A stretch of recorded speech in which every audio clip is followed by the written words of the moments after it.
तो जनाब भारत के साथ जो है बज़ाहिर फायरबंदी जो है कायम है, लेकिन जो हम तलखी देख रहे हैं, जिस तरह की इश्तियाल अंगेज़ गुफ्तगू जो है भारतीय वज़ीर आज़म कर रहे हैं, वो पाकिस्तान को बहुत कुछ सोचने पे जो है मजबूर करना चाहिए उसको कि जनाब वहाँ पे जो नीयत है उसमें बहुत ज़्यादा खोट है। हमारे साथ इस सेगमेंट में मौजूद हैं मोहतरम बिलाल अज़हर कियानी साहब, minister of state for Railways हैं, और उनको एक ताज़ा तरीन जिम्मेदारी अब दी गई है, head of prime ministers delivery unit. और बहुत ही मतलब है मैं कहूँगा कि अमंग द यंग जो यंगर लॉट है नून लीग के रहनुमाओं में, उनमें उनका शुमार बिल्कुल मैं समझता हूँ कि आज जो सफ़ेबल के लोगों में होता है। बहुत बहुत शुक्रिया कियानी साहब अपना कीमती वक्त देने का। मुझे ये बताइएगा कि मोदी जो है वो ख़ुद ज़ाती तौर पे पाकिस्तान के ख़िलाफ़ जहर उगलने में पेश है, और मैं समझता हूँ कि ज़ाहिर है कि आपकी शहबाज शरीफ साहब से बड़ी कुर्बत भी है, बातचीत भी होती है। आप क्या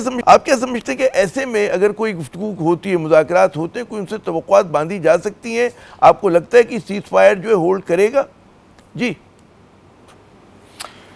बिस्मिल्लाहिर्रहमानिर्रहीम। आमिर साहब बहुत शुक्रिया जी अपने शो पे दावत देने का और आपके जनरस तारुफ का जी, आई एम ग्रेटफुल। देखिए बात ये जी कि यकीनन मोदी साहब जो बातें कर रहे हैं वो तो नामुनासिब हैं और उसका हम जो जवाब है वो हम दे रहे हैं, मगर बात ये है कि ये बातें तो वो पहले भी करते आए थे, और जिस तरीके से हमने, हमारी क़यादत ने, चाहे वो प्राइम मिनिस्टर शहबाज शरीफ साहब थे, चाहे वो हमारी अफवाज थी, मिलिट्री लीडरशिप थी, chief of army staff general Asim Munir थे, हमारी पूरी रियासत ने, बल्कि I would say even media ने बहुत ही एक मेजर्ड और मेच्योर तरीके से पिछले 2-3 हफ्ते मामलात को इससे को रिस्पॉन्ड किया है। आपने देखा कि हमारी क़यादत में भी किसी किस्म की अफरा तफरी नहीं थी, किसी किस्म का पैनिक नहीं था। हमने एक रिस्पॉन्सिबल और मेच्योर नेशन की तरह ही जारहाना बयानात, जारहाना रवैये का सामना किया और हक़ाइक़ के साथ हमने सामना किया, और इस वजह से ही हमें इंफॉर्मेशन की फील्ड में, डिप्लोमेसी के फील्ड में और मिलिट्री फील्ड में, तीनों में अल्हम्दुलिल्लाह हमें फ़तह हुई है। तो देखिए आज भी हम उसी ही कंसिस्टेंसी के साथ हमने आगे चलना है। आज अगर एक सीज़ फायर हुआ है और हमारी फ़तह के बाद हुआ है, तो उसके बाद अगला मसला यही है कि हमारे जो 2-3 मेन मसाइल हैं उसके ऊपर हमें इस चीज़ से गर्ज़ है कि हमने उसके ऊपर एक मुस्बत आगे एक मुस्तकिल हल ढूंढना है। चाहे वो कश्मीर का मसला हो और कश्मीरी हमारे बहनों भाइयों के हकूक़ हों, चाहे वो हमारे आबी राइट्स हों, चाहे वो पाकिस्तान में होने वाली दहशतगर्दी हो, और दहशतगर्दी के ख़िलाफ़ जो हमारी एक मुस्तकिल जंग है, जिसके अंदर हम पाकिस्तान से ज़्यादा कोई दहशतगर्दी के ख़िलाफ़ कुर्बानी देना नहीं जानता और दहशतगर्दी से लड़ना नहीं जानता। तो इन तीनों मसाइल का हल हमारा हदफ है। बाकी देखिए वो जारहाना बयानात दें ना दें, हम हरगिज़ भी उनके वर्ड पे तो जा नहीं रहे। देखिए अभी एक सीज़ फायर है, हमने पहले भी कहा था कि अगर कोई बेबुनियाद इल्ज़ाम लगाकर उसको जवाज़ बनाकर कोई हमला करेगा तो हम अपना right to self defence exercise करेंगे और एक जवाब देंगे, और वो हमने दिया। और अपनी सलाहियत और हमारे अज़म को अगर कोई टेस्ट करना चाह रहा था तो वो टेस्ट भी अब हो गया और अल्हम्दुलिल्लाह हम सुरखरू हो गए। आज भी सीज़ फायर की अगर कोई वायलेशन होगी तो इंडिया की तरफ से होगी, और हम फिर से ऐसा तो नहीं है कि हम आराम से बैठ गए, हम बिल्कुल जानते हैं अपना दिफा करने। तो देखिए इसलिए अगर बेहतर ये होगा, हम उम्मीद करते हैं कि इन सारे वाक़यात के बाद भारत को जरा समझ आई होगी कि मामला इतना सादा नहीं है कि आप बुली करके बुलडोज करके मामलात कर जाएं। हम उम्मीद करते हैं कि वहाँ पर थोड़ी और संजीदगी आएगी, थोड़ी मेच्योरिटी आएगी, थोड़ी रीजनेबलनेस आएगी, और आगे वो खुद देखेंगे कि हम जी sanity should prevail, but Pakistan as always stands ready for all eventualities. We hope for the best, but we are always prepared for the worst. आप इसको कियानी साहब आयरॉनिक नहीं कहेंगे कि नून लीग जो है रिवायती तौर पर अपने तमाम पड़ोसियों बशमूल भारत के साथ ताल्लुकात की बेहतरी की ख़्वाह रही है? खुद नवाज शरीफ साहब ने इस मामले में बहुत बार पहलकारी की, उसकी वजह से उनके ऊपर तनकीद भी हुई, लेकिन बड़े इस्तकामत के साथ अपनी उस पॉलिसी पे खड़े रहे हैं। तो एक तरह का सेटबैक नहीं है कि मतलब है नून लीग के होते हुए कि नून लीग जो मतलब मोदी साहब को इन्वाइट भी किया था यहाँ पर और उनकी बड़ी खातिर मदारात भी की थी, तो ये बहुत बड़ी आयरनी नहीं है कि इस दौर में जो है फिर मोदी का ये रवैया हो गया है जिस तरह की उन्होंने जाहिरियत की है? जी देखिए बात है आमिर साहब, हम तो आज भी कहते हैं ना जी, हमारी तो पाकिस्तान का तो हमेशा नवाज शरीफ साहब का और पाकिस्तान का अदरवाइज़ भी एक हमेशा एक मौक़िफ़ रहा है कि हम खित्ते में अमन चाहते हैं। हम एक अमन पसंद मुल्क हैं, हम एक ज़िम्मेदार मुल्क हैं, और आइडियली अगर जंग इस खित्ते में होनी चाहिए तो वो मुश्तरका जंग गुर्बत के ख़िलाफ़ होनी चाहिए। बॉर्डर के दोनों साइडों पे जो सबसे कमज़ोर तबकात हैं उनकी ज़िंदगी की बेहतरी के लिए होनी चाहिए। तो मेरे ख्याल से देखिए ये तो एक हमारी मुस्तकिल एक ख्वाहिश रहनी चाहिए। हमारी ख्वाहिश को कभी जी देखिए हमारी इस ख्वाहिश को कभी कभी कमज़ोरी नहीं समझना चाहिए, और इसीलिए नवाज शरीफ साहब की हुकूमत में पाकिस्तान ने एटमी धमाके किए जिसने हमारी दफा को नाकाम काबिल तस्खीर किया, क्योंकि हमने हर इवेंचुअलिटी के लिए रेडी रहना है।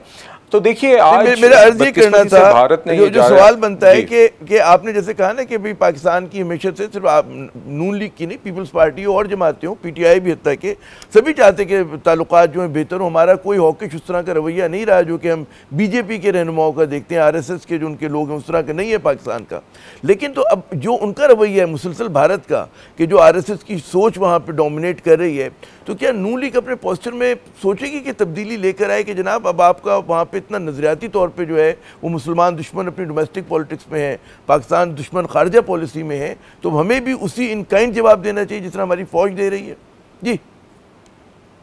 नहीं, देखिए बात यह है आमिर साहब, जवाब तो हमने अपने सेल्फ डिफेंस में देना, जब देने की ज़रूरत पड़ती है तो हम देते हैं। हम निहत्ते शहरियों के कत्ल में नहीं बिलीव करते, हम मगर अपने राइट टू सेल्फ डिफेंस में बिल्कुल बिलीव करते हैं, और वो हमने भरपूर तरीके से करके दिखाया। हमने, आपने देखा कि चाहे वो पहली रात पर जिस दिन भारत ने हमला किया तो भारत के जेट्स गिराना हो, या उसके बाद अपना right to self defence exercise करते हुए भारत में दीगर मिसाइल इंस्टॉलेशंस को, एयर डिफेंस सिस्टम्स को, एयरफील्ड्स को डिस्ट्रॉय करना हो, हमने अपनी वो सलाहियत तो भरपूर दिखाई, इंडिया की डिफेंस को इन्फिल्ट्रेट भी करके दिखाया, मगर हमने उसमें भी रिस्ट्रेंट दिखाई, जिम्मेदाराना रवैया दिखाया, और मिलिट्री हमने इंस्टॉलेशंस को पाकिस्तान के खिलाफ। तो देखिए हमारा हम देखिए हमने आगे भी जी अच्छा, मैं आप अगर जुमला मुकम्मल कर लें कि आगे भी जो आपके इरादे, फिर मैं आता हूँ अगले सवाल पे। जनाब जी आमिर साहब, देखिए मैं सिर्फ इतना कह रहा था कि हमने आगे भी अपनी इस डिफेंस पे तो कोई कॉम्प्रोमाइज नहीं करना, कोई कॉम्प्रोमाइज नहीं। तो देखिए भारत का अगर भारत ने जारहाना और अनरीजनेबल रवैया दिखाया तो उसको फिर उसका जवाब मिला और आइन मिलेगा। बिल्कुल, ये यकीन दहानी कौम को बड़ा जरूरी है जो आपने अगर इस तरह के बहुत आपने अहम बात की। मुझे ये बताइए कि जब ये पहलगाम का वाक़या हो गया तो क्योंकि आप इंसाइडर हैं, हुकूमत को कब यकीन हो गया कि जी भारत की तरफ से जारियत होगी? ये क्या, कब आप लोगों ने रीड कर लिया था पहलगाम वाक़े के बाद? ये मेरे ख्याल से जी देखिए, आपने देखा कि हम तो पहले दिन से ही पाकिस्तान में एक जिसे कंटिजेंसी प्लानिंग है या रेडीनेस, तो आपको पहले दिन से नज़र आ गई थी। चूँकि पहलगाम का जब वाक़या हुआ, जब आपने देखा कि वाक़या के होने के, एलिजिडली होने के, या वाक़या की टाइम एलिजिडली जो भी उन्होंने बताया उसके होने के 10 मिनट के अंदर जब FIR कटती है, और मगर 1.5 घंटे तक वहाँ पे जो एक शख्स ब्लीड कर रहा है उस तक कोई पहुँचता नहीं है, तो आपको समझ आ गई थी कि दाल में कुछ काला है। और जिस तरह पहले पुलवामा और उन वाक़यात को कश्मीर के अनेक्सेशन के लिए एक जवाब बनाया गया, यहाँ पर भी कोई इसी तरह की कोई हरकत होगी, तो हम तो उस वक्त से रेडी थे। मगर देखिए हमने एंड तक, as I said, hoped for the best and prepared for the worst, और वो प्रिपरेशन आपको नजर आई। हम तो पहले दिन से हमारी कौम और रियासत रेडी नजर आई, और जब मौका आया तो आपने इमीडिएट रिस्पॉन्सिवनेस देखी हुकूमत को, और आपने देखा किस तरह जवाब दिया गया। क्या आप लोगों को इस बात का अंदेशा है कि मोदी अपनी सुबकी मिटाने के लिए पाकिस्तान पर दोबारा चढ़ दौड़े? जी देखिए बात यह आमिर साहब, जो हकीकत है वो तो ये है ना कि ट्रैक रिकॉर्ड तो बिल्कुल भी आपको ये नहीं यकीन दहानी दिलाता कि वो अपनी अल्फाज की पासदारी करेगा। मगर अब देखिए बैनुल-अक़वामी सतह पर एक सीज़ फायर हुआ है, यही अक्सर इसका एक इस तरह के मामलात में जब फिर थर्ड पार्टी आती है तो वो इसलिए आती है क्योंकि इसका एक किरदार होता है कि उसकी इंश्योर करवाना, वो एक गारंटर का किरदार अदा करती है। मगर फिर भी हम बिल्कुल चाहते हैं कि जी ये जो एक अब फ़िज़ा बनी है इसमें आगे ख़ित्ते की बेहतरी के लिए हमारे जो दहशत गर्दी के ऊपर ख़दशात हैं, जो पाकिस्तान में दहशत गर्दी होती है, हमारे आबी वसाइल के मामलात हैं, कश्मीर का जो मामला है, हम इसको डिस्कस करने का एक डायलॉग का अगर बुनियाद बनती है और हल बनती है तो अच्छी बात है। मगर इसका मतलब हरगिज़ ये नहीं है कि हम बिल्कुल आराम से बैठ गए और अब हम फिर भी हर इवेंचुअलिटी के लिए हर दिन तैयार हैं। हमारी अफवाज, हमारी बिल्कुल हर इवेंचुअलिटी के तैयार है। पाकिस्तान जाग रहा है जी, जिस तरह पाकिस्तान ने पहले जागते हुए दिखाया कि वो जागा हुआ भी है, तैयार भी है और पुरअज़म भी है और सलाहियत भी रखता है, आज भी उसी तरीके से वही जोश, वही बलबला है कि जो भारत का सामना करने के लिए